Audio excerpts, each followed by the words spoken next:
Babatiin ko lang po yung aking high school teacher sa TLE o sa THE nung panahon namin, Technology and Home Economics, na si Ma'am Anita Matias na natatakbuhan ng lahat ng estudyante nung panahon namin nung high school, na may birthday sa January 15. So ma'am, happy birthday po in advance.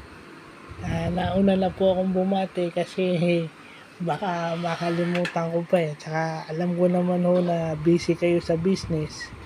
So kung kailan nyo po ito mapanood o marinig, mauna na po ako dahil sigurado ko sa tinagal-tagal nyo sa St. Francis, baka hindi sapat yung isang araw para mabasa nyo yung mga pagbati ng mga estudyante na natulungan nyo. Hindi lang naman ako yung naging estudyante nyo, marami pang iba na napayuhan nyo, na-guide nyo ng maayos, kaya gumanda ang mga buhay nila. So, happy birthday in advance po. More birthdays to come po, and God bless.